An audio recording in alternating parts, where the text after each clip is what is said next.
whole world is watching. And the terrorists scored yet another terrific victory by taking the entire global media hostage for not only 2.5 days, but we're still their hostages. We're still talking about it this morning. And the position of all the Islamist fanatics is the old saw that any publicity is good publicity. We, from our safety, from our comfort, we look at the events in Paris and say, oh, that's horrible. For young disaffected youth, for young hooligans, for the aimless souls in the Islamic world and in the banlieue of Paris, and even in North America, this is the ultimate video game. This is a chance to be a star. You can be somebody. And so we underestimate the appeal. And again, we in the media, unable to help it. We have to cover the news. We must discuss it. But they leveraged us, they judoed us into being pro bono the greatest PR firm in history. So, Colonel, what is the right way to cover this at the same time let the terrorists know there's going to be hell to pay? Well, first, the media is trapped. We are just trapped. The people need the news. They need intelligent analysis. But when you come to reaching the pool of recruits, which is who they're really aiming at, throughout the Islamic world, there's nothing we can say that will persuade these young radicals. So what should we do? We say. So they're not going to listen to our words. What are the actions we need to show? Well, that's what matters.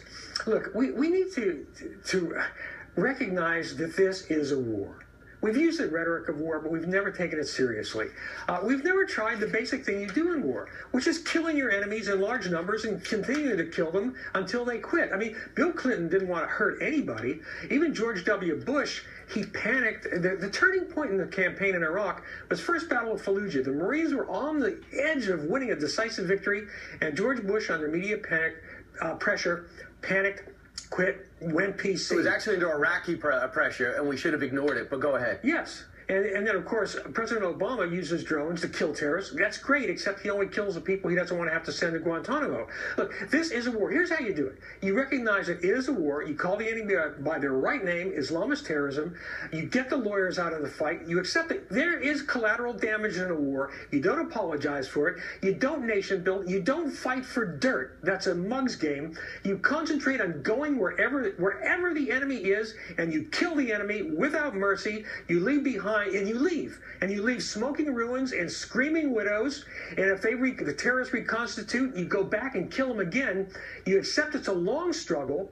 And as I said last night on Bill O'Reilly's show, the golden rule for our politicians must be that you never send American troops into a war you don't mean to win. And by the way, we talk about and revere correctly the great generation, the greatest generation of World War II. How did they win? We firebombed German cities, burned their soldiers' families alive. We dropped 2 atom bombs at Hiroshima and Nagasaki. We won the war, and guess what?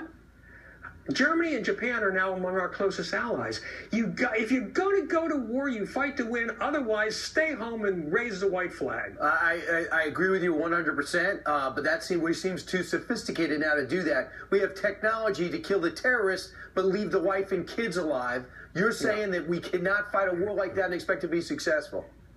No, you can't. I mean, you don't purposely go out to kill innocent civilians, but you got to accept that the greatest immorality is for the United States, for Western civilization to lose. And you get into this whole problem of strategic decadence, where our ruling class, including many on the right in Congress, they're more worried about waterboarding terrorists than they are about winning. Yep.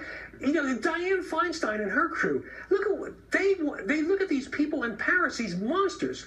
Or the people Boko Haram just massacred 2,000 people in Nigeria, the slaughter in the school in Karachi, and we're worried about waterboarding them? For God's sakes, our civilization is worth defending. It is the only truly humane civilization in human history. It's the pinnacle. For all our faults in Western civilization, we're as good as it gets. And we're not fighting a competitive civilization. We're fighting barbarians. And if you're not willing to fight the barbarians, civilization loses. And let me get a plug in.